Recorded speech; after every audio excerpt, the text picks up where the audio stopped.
د ورو سوال کړی دی چې تا په یو درس کې دا خبره کړې وه چې رسول صلی الله علیه وسلم به سورة الاخلاص او قل اعوذ برب الفلق او قل اعوذ برب الناس د خوب نه مخکې وي، بیا به په لاس کې چوف کړو، بیا به بدن راښکوو. نو دا چوف کول د قرت نه مخکې دي که قرت نه وروسته دي؟ ځکه چې بعض ملګري وي چې دا خو د قرت نه مخکې، او زما ذهن دا وي چې قرت سړی وکړي بیا چوف کړي. الجواب په صحیح بخاري کې دا حدیث دی د عائشة رضی الله عنها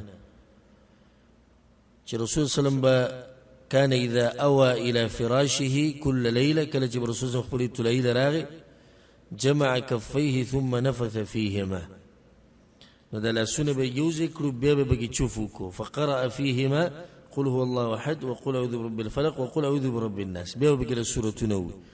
ثم يمسح بهما ما استطاع من جسده، نو بیا به خپل جسم چې څومره راښکودی شو را به راښکودی. نو د حدیث نه خو دا معلومیږي چې چوف مخکې دی او قرت وروسته دی. نو دې کې بیا د علماو اختلاف دی، بعض سوی او بعض سوی، اگر که هغه اوږده مسله ده خو لنډه ده او صحیح خبره دا ده والعلم عند الله چې دې کې اختیار دی، که ته دا چوف مخکې کې او قرت وروسته کې او که قرت مخکې کې او چوف وروسته کې، د هر یو کار جایز دی. بیا د رور په سوال کې دا سوال هم کړی دی چې زنانه ده او هغې باندې حیض بیماري ده، نو هغه دا ذکر کولی شي د شپې او که نه؟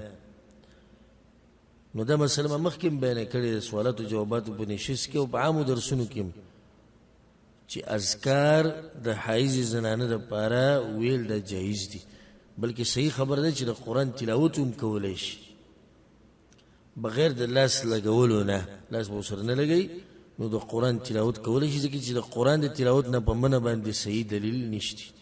والله اعلم.